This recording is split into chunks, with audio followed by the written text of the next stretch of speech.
Hello friends, आप सभी का स्वागत है। फ्रेंड्स, आज हम लोग डिस्कस करेंगे ईवीएस के कुछ इंपॉर्टेंट क्वेश्चंस पर जो कि आपको प्रीवियस ईयर में आए हुए हैं। तो आपको इसका आंसर जो है कमेंट में या फिर लाइव चैट में करना है। फ्रेंड्स, आपको एक ज़रूरी सूचना देना चाहता हूँ कि अगला जो वीडियो आएगा वो हमारा आएगा थॉर्नडाइक के थ्योरी पर, जो कि आपके एग्जाम के लिए, टीचिंग एग्जाम्स के लिए खास करके बहुत ज़्यादा इंपॉर्टेंट होने वाला है। तो जो हमारे ऑलरेडी सब्सक्राइबर्स हैं उन्हें तो नोटिफिकेशन मिल जाएगा, लेकिन अगर आप नए हैं तो चैनल को सब्सक्राइब जरूर कर लीजिएगा ताकि वो नोटिफिकेशन आपको भी मिल जाए।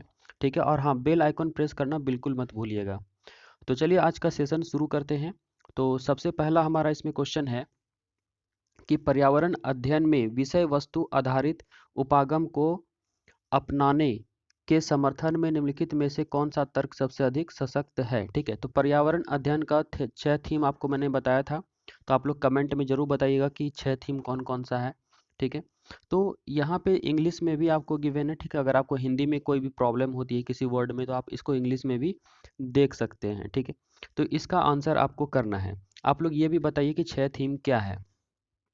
तो देखिए, पहला यहाँ पे ऑप्शन में कहता है कि यह शिक्षण को अधिक रोचक और गतिविधि आधारित बनाने में मदद करता है।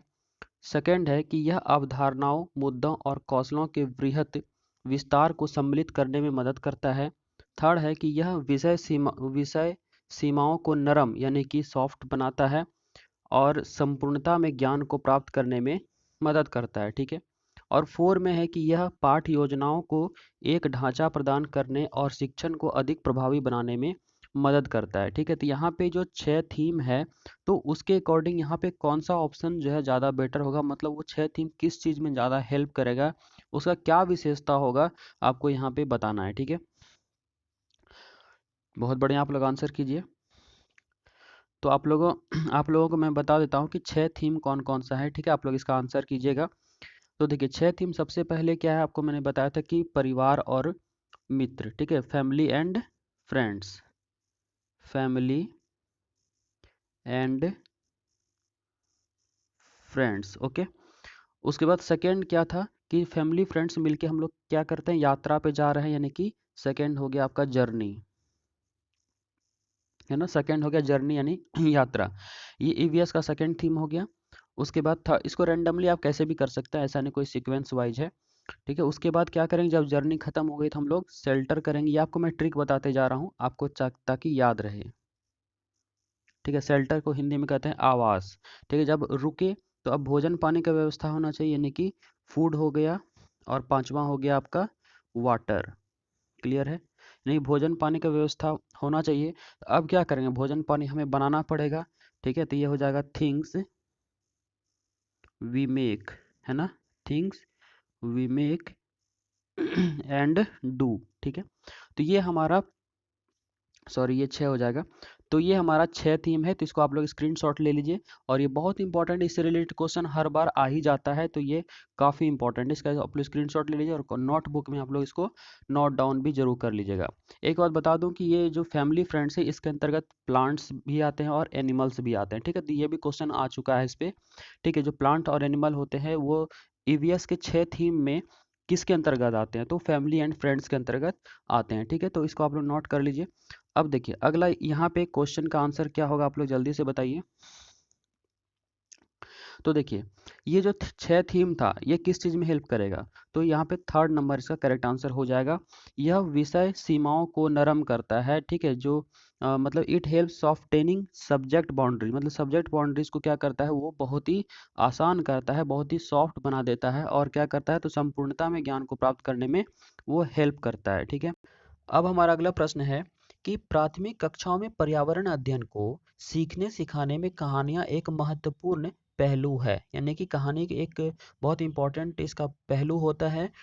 तो उसका बाद कहता है कि पर्यावरण अध्ययन के कक्षा कक्ष में कहानी सुनाने को शिक्षण कौशल के रूप में सम्मिलित करने के लिए निम्नलिखित में से कौन सा सबसे कम उपयुक्त कारण हो सकता है। ठीक है, तो सबसे यहाँ पे कम उपयुक्त कारण है, बाकी जो है 3 वो उपयुक्त कारण है, बट सबसे लेस इंपॉर्टेंट इसमें कौन सा है वो आपको बताना है। तो यहाँ पे 4 ऑप्शन आपके सामने है, तो इसको हम लोग पढ़ते हैं। तो पहले है कहानियां अनेक विषय क्षेत्रों को छूती है।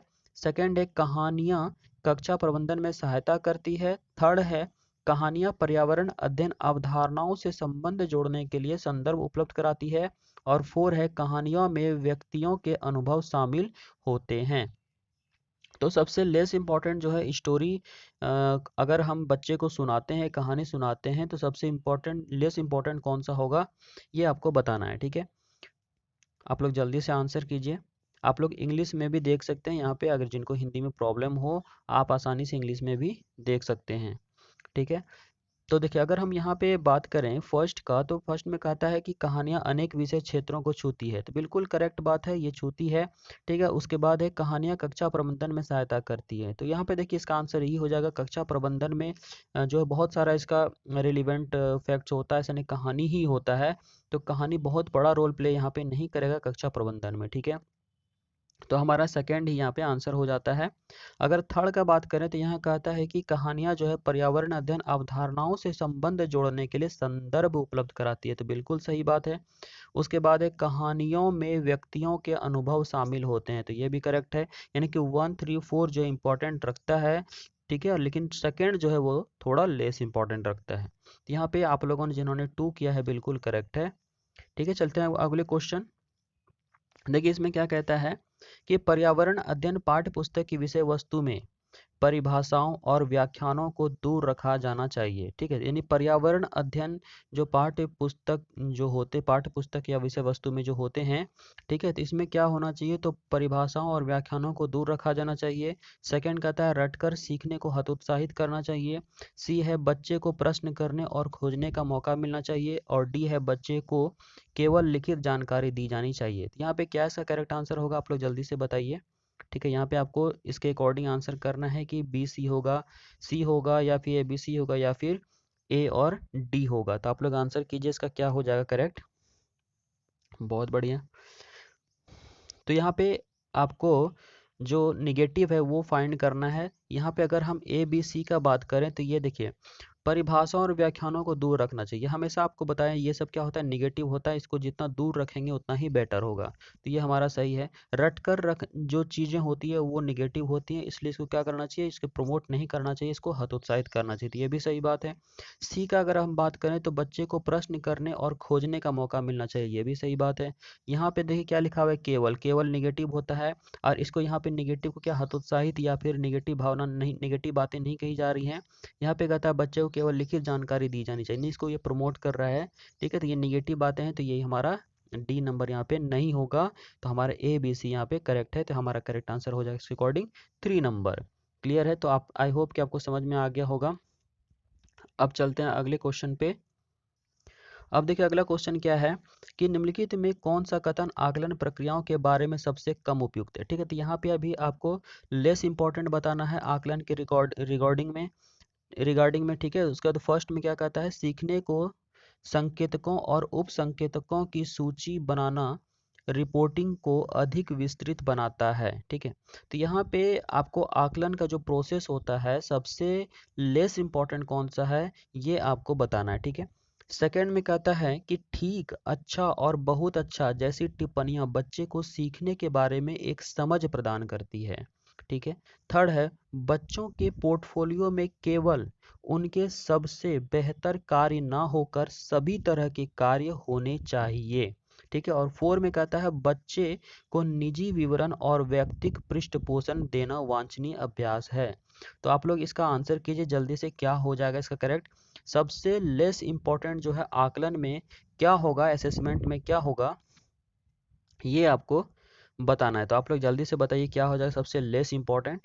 बाकी यहाँ पे जो 3 ऑप्शन है वो कुछ ज़्यादा इंपॉर्टेंस रखता है, बट एक ऑप्शन जो है वो लेस इंपॉर्टेंस रखता है। ठीक है, चलिए, तो इसका करेक्ट आंसर यहाँ पे हो जाएगा सेकेंड नंबर, यानी कि ठीक, अच्छा, बहुत अच्छा जैसी टिप्पणियां बच्चे के सीखने के बारे में एक समझ प्रदान करती है। इसका मतलब ये हुआ कि ये अगर हम ऐसा नहीं बोलेंगे तो बच्चे जो है सीखने को मतलब वो प्रोत्साहित सीखने के लिए नहीं हो पाएंगे, तो इसको क्या कह रहा है कि इसको डिपेंडेंट बना दे रहा है, तो ये हमारा यहाँ पे निगेटिव हो जाता है। तो सेकेंड ही हमारा यहाँ पे आंसर हो जाएगा इस क्वेश्चन के अकॉर्डिंग, यानी सबसे लेस इंपॉर्टेंट यहाँ पे इसी को माना जाएगा। ठीक है, चलिए अब देखते हैं अगला क्वेश्चन। देखिए इसमें क्या कहता है, दिए गए प्रश्नों को ध्यान से पढ़िए। क्या आपने अपने घर या स्कूल के आसपास जानवर देखे हैं? जिनके छोटे बच्चे हैं, ठीक है, अपनी नोटबुक में उनके नाम लिखे। तो यहाँ पे जिस बच्चे ने ऐसा जानवर देखा है जिनके छोटे बच्चे हैं, ठीक है, तो उसके बारे में जो है नोटबुक में नाम लिखने के लिए कहा जा रहा है, ठीक है। तो देखिए यहाँ पे कहता है इस प्रश्न के माध्यम से किस प्रक्रमण कौशल का आकलन किया गया है। तो यहाँ पे प्रक्रमण यहाँ इंग्लिश में दे सकते हैं प्रोसेस स्किल होता है, ठीक है। तो किस स्किल का यहाँ पे यूज किया जा रहा है तो आपको बताना है। तो फर्स्ट में है परिकल्पना एवं प्रयोग करना, यानी बच्चा परिकल्पना कर रहा है उसके बाद वो प्रयोग कर रहा है। सेकंड कहता है न्याय के लिए सरोकार। थर्ड है अवलोकन और एवं रिकॉर्डिंग, ठीक है। और फोर है वर्गीकरण एवं चर्चा, ठीक है। तो आप लोग आंसर कीजिए यहाँ पे क्या हो जाएगा। बहुत बढ़िया। तो देखिए अगर यहाँ पे अगर फर्स्ट का बात करें, आप लोग हमारे पढ़ते पढ़ते आंसर जल्दी से आप लोगों को कर देना है, क्योंकि एग्जाम में ज़्यादा अगर आप लेट कीजिएगा तो फिर आपका क्वेश्चन छूट जाएगा। तो यहाँ पे देखिए अगर हम बात करें फर्स्ट का, तो यहाँ पे परिकल्पना अगर चलिए 1 मिनट के लिए मान लेते हैं, तो परिकल्पना तो ये है नहीं, है ना। तो क्योंकि ये इमेजिनेशन कर रहा है, लेकिन वो रियल चीज़ों को देखा है। इमेजिनेशन कब होता है, जब आप जो रियल चीज़ों को नहीं देखें और आप इमेजिन कर रहे हैं, वो परिकल्पना हो जाता है, ठीक है। तो ये हमारा होगा नहीं। सेकंड है न्याय, न्याय का कोई बात नहीं है। अवलोकन एवं रिकॉर्डिंग, यही हमारा आंसर हो जाएगा, ठीक है। क्योंकि बच्चे ने अवलोकन किया होगा, पहले अवलोकन किया है तभी उसके बारे में वो क्या कर रहा है, रिकॉर्ड कर रहा है, यानी नोट कर रहा है, ठीक है। तो हमारा करेक्ट आंसर 3 हो जाएगा। और क्लासिफिकेशन का यहाँ कोई बात नहीं है कि अलग अलग जानवरों को क्लासीफाई किया जाएगा, इस तरह का कोई बात यहाँ पे है नहीं, ठीक है। तो हमारा करेक्ट आंसर क्या हो जाएगा, 3 नंबर। फ्रेंड्स आप लोग सभी एक बार वीडियो को लाइक कर दीजिए, और अगर चैनल पे नहीं तो सब्सक्राइब कर लीजिए। फ्रेंड्स अगला सेशन हमारा जो आएगा वो थॉर्नडाइक के थ्योरी पे आएगा, जो बहुत इंपॉर्टेंट है आपके एग्जाम के लिए। तो आप लोग जरूर, अगर नए हैं तो चैनल को जरूर सब्सक्राइब करके बेल आइकन प्रेस कर लीजिएगा। चलिए देखते हैं इस क्वेश्चन को। पर्यावरण अध्ययन की अंतः विषयी प्रकृति, ठीक है, पर्यावरणीय मुद्दों को डैश द्वारा संबोधित करती है, ठीक है। तो पहला है सामाजिक विज्ञान और पर्यावरण शिक्षा की विषय वस्तु और पद्धति के प्रयोग। सेकेंड है विज्ञान की विषय वस्तु और पद्धति के प्रयोग। थर्ड है विज्ञान, सामाजिक विज्ञान और पर्यावरण शिक्षा की विषय वस्तु और पद्धति का प्रयोग। फोर है विज्ञान और सामाजिक विज्ञान की विषय वस्तु और पद्धति का प्रयोग, ठीक है। तो यहाँ पे क्या हो जाएगा, आप लोगों ने अगर रेगुलर टेस्ट सीरीज लगाया है तो आपको पता चल गया होगा यहाँ पे आंसर क्या होने वाला है, ठीक है। क्योंकि हमने इसके रिगार्डिंग एक ट्रिक बताया था। यहाँ पे जो भी ऑप्शन दिया हुआ है इसके रिगार्डिंग हमने एक ट्रिक बताया था। वो ट्रिक क्या है मैं अभी आपको जस्ट बताता हूँ फिर से। तो यहाँ पे आप लोग आंसर कीजिए पहले क्या होगा। बहुत बढ़िया। आप लोग को अगर हिंदी में प्रॉब्लम हो तो आप लोग यहाँ पे इंग्लिश में भी देख के जल्दी से आंसर कर सकते हैं। चलिए तो यहाँ पे आपको बता दें, यहाँ देखिए जितने भी ऑप्शन में गिवन हैं आप उस पर गौर करिए, और ये थर्ड नंबर पे गौर करिए, इसमें सभी ऑप्शन का समावेश है। तो इस तरह का जब भी आपको मिले, ठीक है, तो वो आपका आंसर हो जाता है। यहाँ सामाजिक विज्ञान, पर्यावरण शिक्षा विज्ञान दिया हुआ है, तो यहाँ देखिए विज्ञान, सामाजिक विज्ञान, पर्यावरण शिक्षा सभी के बारे में दिया हुआ है, तो हमारा यही थर्ड नंबर ही करेक्ट आंसर हो जाएगा, ठीक है। चलिए अब चलते हैं अगले क्वेश्चन पे। अब देखिए इस क्वेश्चन में क्या कहता है कि कक्षा 5A शिक्षक एक सवाल देते हैं, ठीक है। तो 5A का जो है शिक्षक एक सवाल देते हैं, ठीक है। तो पेड़ों के 5 लाभ लिखिए। पेड़ों के 5 लाभ लिखने को कहा जा रहा है, जबकि कक्षा 5B के शिक्षक जो है ये सवाल देते हैं कि क्या होगा अगर धरती पर कोई पेड़ ना हो, ठीक है। क्वेश्चन को अच्छे से पढ़ लीजिए। पेड़ों के 5 लाभ, ये सेक्शन ए वाले को दिया जा रहा है, और सेक्शन बी वाले को क्या दिया जा रहा है, क्या होगा अगर धरती पर पेड़ ना हो। तो ये 2 सवाल है। तो अब कहता है यहाँ पे कि इन सवालों की प्रकृति जो है, नेचर कैसा होगा, ठीक है। तो यहाँ पे देखिए आपके सामने 4 ऑप्शन है कि इनका नेचर कैसा होगा। तो यहाँ देखिए फर्स्ट में क्या कहता है कि ए जो है मुक्त अंत वाला अभिसारी है, बी जो है बद्ध अंत वाला अपसारी है। तो अभिसारी क्या होता है, यहाँ पे देखिए आप लिख सकते हैं मुक्त अंत हो गया ओपन इंडेड, और अभिसारी हो गया कन्वर्जेंट, ठीक है। और अपसारी जो यहाँ पे लिखा हुआ है ये हो जाता है डाइवर्जेंट, ठीक है। यहाँ अपसारी भी लिखा हुआ है तो डाइवर्जेंट आप देख सकते हैं, इंग्लिश में देख सकते हैं अगर आपको हिंदी में प्रॉब्लम हो। तो यहाँ देखिए क्या लिखा है, ए मुक्त अंत वाला अभिसारी और बी जो है बद्ध अंत वाला अपसारी है। सेकंड में कहता है ए मुक्त अंत वाला अपसारी और बी बद्ध अंत वाला अभिसारी है। थर्ड है ए बद्ध अंत वाला अपसारी और बी मुक्त अंत वाला अभिसारी है। और फोर में है कि ए बद्ध अंत वाला अभिसारी और बी मुक्त अंत वाला अपसारी है। तो आपको यहाँ पे कंफ्यूजन हो गया कि बद्ध अंत मुक्त अंत वाला है ना। तो टेंशन मत लीजिए, आराम से सोच के कीजिए। आपको मैं बता देता हूँ कि जो मुक्त अंत वाला प्रश्न होता है ओपन इंडेड, इसका क्या होता है ना कि बहुत तरीके से आंसर जिसका दिया जा सके। ठीक है, 10 बच्चे से आप प्रश्न कर रहे हैं तो 10 बच्चों का डिफरेंट आंसर आएगा, 15 बच्चे से क्वेश्चन कीजिए, 15 का डिफरेंट आंसर आएगा। मतलब बहुत सारे आंसर जिस प्रश्न का आ सके वो मुक्त अंत वाला प्रश्न होता है। ठीक है, अभिसारी हो गया जो कि उसका आंसर लिमिट हो जाता है, धीरे धीरे खत्म हो जाता है। ठीक है, तो वो अभिसारी हो जाता है। यहाँ पे क्या इसका आंसर होगा, आप लोग जल्दी से बताइए। आई होप कि आपको यहाँ तक समझ में आ गया होगा कि मुक्त अंत वाला प्रश्न क्या होता है और बद्ध अंत वाला प्रश्न क्या होता है। ठीक है, तो आप इंग्लिश में इसको देख सकते हैं, open ended question and close ended question. तो आप लोग आंसर कीजिए इसका। बहुत बढ़िया। तो देखिए इसका करेक्ट आंसर यहाँ पे अगर हम देखें तो यहाँ पे क्या कहता है, पढ़िए। पेड़ों के 5 लाभ, 5 यानी कि वो लिमिट कर दिया, बांध दिया। तो जब बांध दिया तो फर्स्ट और सेकंड तो होगा नहीं, तो हमारा बद्ध होगा। ठीक है, उसके बाद क्या कहता है कि जब ये 5 कह रहा है तो 5 हो सकता है कि इसका मतलब आंसर हो, लेकिन धीरे धीरे वो क्या होगा, लिमिट हो जाएगा, कम हो जाएगा। ठीक है, तो ये हमारा क्या हो जाएगा, अभिसारी हो जाएगा, नैरो की तरफ जाएगा। ठीक है, उसके बाद क्या है यहाँ पे दूसरे में पढ़िए, इन सवालों की प्रकृति कैसी हो, मतलब क्या होगा अगर धरती पर कोई पेड़ ना हो। तो ये क्या, इसमें बहुत सारे आंसर हो सकते हैं, तो मुक्त अंत वाला है। और ये क्या है, इसका बहुत तरीके से उसको क्या कहते हैं आगे, और भी आंसर्स बहुत सारे आ सकते हैं। तो ये क्या हो जाएगा, अपसारी हो जाएगा। ठीक है, तो हमारा 4 यहाँ पे करेक्ट आंसर है। तो आप लोगों ने जिन्होंने 4 किया है बिल्कुल करेक्ट है। ठीक है, अब देखिए हमारा अगला प्रश्न क्या है कि कक्षा 1 में पर्यावरण अध्ययन में शिक्षार्थियों के आकलन के बारे में निम्नलिखित में से कौन सा कथन जो है सत्य है। ठीक है, तो यहाँ पे ABCD आपको दिया हुआ है, यानी कक्षा 1 में क्या करना है, तो पर्यावरण अध्ययन जो होता है तो उस शिक्षार्थियों के आकलन के लिए कौन सा स्टेटमेंट करना चाहिए, कौन सा स्टेटमेंट सही है, ये आपको बताना है। तो देखिए फर्स्ट में कहता है मौखिक परीक्षाएं क्योंकि हो सकता है कि बच्चे लिखने में सक्षम ना हो। ठीक है, उसके बाद बी में कहता है कि ड्राइंग क्योंकि बच्चों को इसमें आनंद आता है। सी है शिक्षकों का अवलोकन और रिकॉर्डिंग। और डी है किसी को ना रोके नीति को ध्यान में रखते हुए आकलन की कोई आवश्यकता नहीं है। ठीक है, तो यहाँ पे क्या हो जाएगा आकलन के लिए करेक्ट आपको बताना है, तो आप लोग आंसर कीजिए। आप लोग इंग्लिश वर्जन में भी देख सकते हैं, यहाँ पे आपको ऑलरेडी गिवन है, तो आप लोग इसको सोच के आंसर कीजिए क्या हो जाएगा। ठीक है, यानी कि कक्षा 1 में जब पर्यावरण अध्ययन में जब शिक्षार्थियों का आकलन किया जाएगा तो कौन कौन सा स्टेटमेंट यहाँ पे करेक्ट होना चाहिए और कौन सा नहीं होना चाहिए। तो उसके अकॉर्डिंग नीचे आपको करना है D, A, B, C, D या फिर A, B और C। ठीक है, तो आप लोग बताइए। तो देखिए अगर हम यहाँ पे देखें तो पहले में कहता है मौखिक परीक्षाएं क्योंकि हो सकता है कि बच्चे लिखने में सक्षम ना हो। सही बात है, उसकी जो जो लिख नहीं सकते हैं उसकी क्या करनी चाहिए, तो मौखिक परीक्षाएं ली जानी चाहिए।